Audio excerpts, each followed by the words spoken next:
จะมาสาธิตสบายดี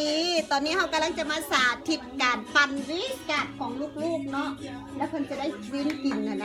เนาะเดี๋ยวให้เบิ่งบรรยากาศเอาซะเนาะจะบ่เว้าหลายเนาะเดี๋ยวเจ้านายมันจะมีวิทยากรเนาะบรรยายเนาะเด็กเดี๋ยวนี้ลูกกำลังปั่นวิสกัดอยู่เนาะ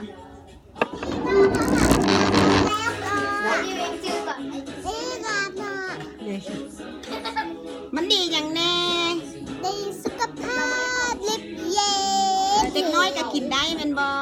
แม่ละน้อย จะออกทางนี้บรรยายเลย สีออกทางนี่นอนเปลือกน้ำมันสีออกทางปั่นเลยปั่นไปเรื่อยๆเดี๋ยวเขาสิเป็นผู้ยิบให้เองตอนนี้ลูกๆกำลังปั่นเขาจะสิกินเนาะ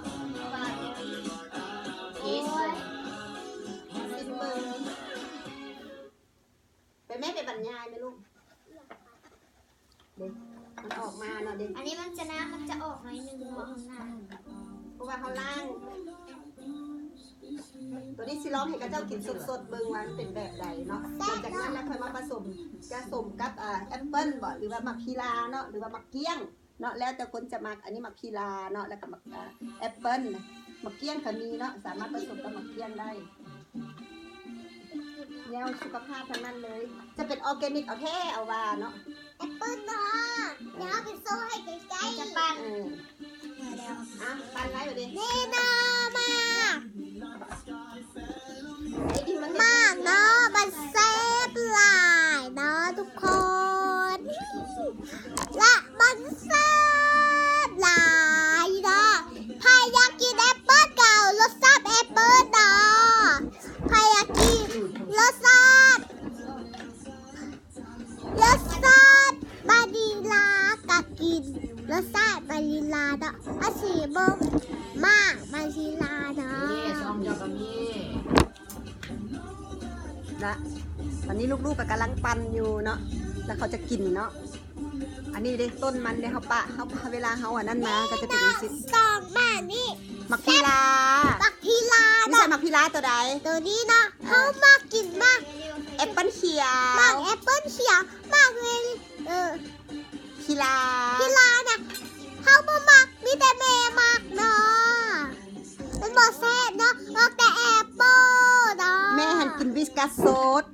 แม่บ่ใส่อย่างเมิดเนาะป้าเธอก็ใส่บักไม้เนาะคันแม่มักเนาะกำลังสาธิตการปั่นอยู่เนาะตู้แม่กับกำลังตัดอยู่เดี๋ยวให้เบิ่งตู้แม่เด้เบิ่งว่าชุดนี้2 กิโลเขาสิได้ผลิตภัณฑ์ของมันได้หลายปันใดเดี๋ยวตู้แม่กำลังตัดอยู่เด้กำลังวิจัยตัดเทละเล็กเทละน้อยเนาะเด้ต้นของเขาก็จะเป็นอย่างนี้เนาะชุดนี้ถือว่าโอ้ประสบผลสำเร็จแล้วระดับหนึ่งประมาณ 80% นะแม่เนาะ80% การเรียนรู้มานี่ก็ประมาณ6 เดือนเนาะเด็กลูกๆก็กำลังปั่นอยู่ก็แต่ให้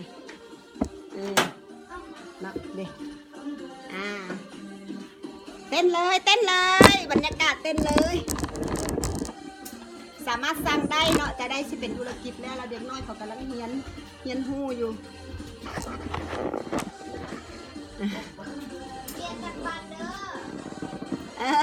เด็กก็จะมีพรีเซนเตอร์มีอันไหนแดนเซอร์เนาะปั้นกับปั้นไปเนาะ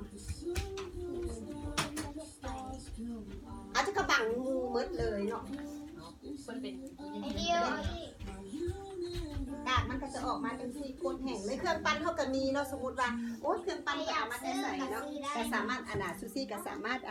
เอามาแบ่งปันหมู่กล่องได้เนาะเด้จะแห้งจังซี่เลยเนาะแห้งเลยสามารถให้เป็นกระดาษสาได้เลยเนาะตัวนี้เนาะ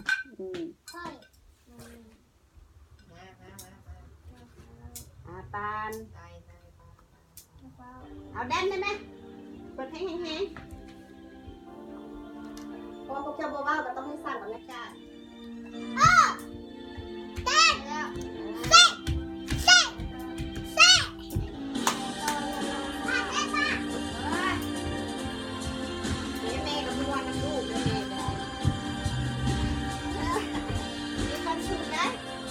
บ้านแห่งสุขภาพเนาะ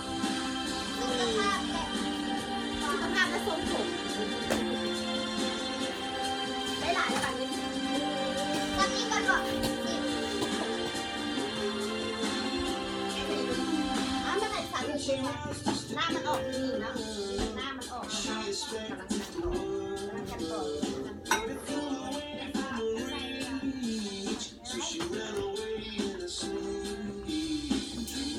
เพิ่นซิมมาเพิ่นกินสดๆได้บ่กินบ่ได้แล้วคือจะมาใส่กับอันนั้น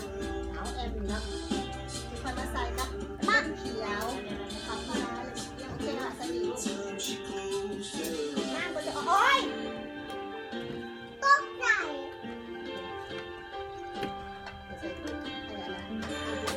เอาปั่นต่อปั่นได้ประมาณส่วนหนึ่งน้ำเราก็จะได้สนิทเนาะเดี๋ยวเทให้เบิ่ง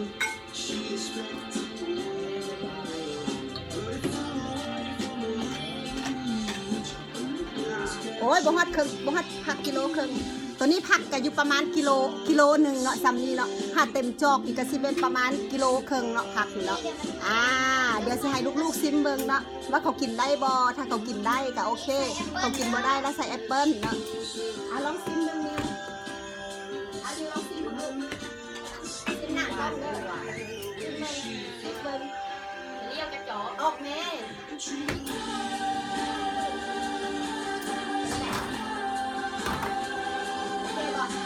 ผู้นี้นี่นะเป็นคนที่กินผักยากที่สุดเจอมากินผักแต่เรากินโอเคเลยสุดยอดเลยฉะนั้นข้าวไหนที่ว่าลูกเต้าก็มากินผักนี่นะสามารถกินตัวนี้ได้เลยเทียบเท่ากับผักกิโลครึ่งได้เลยนะโอเคปะเห็นปะ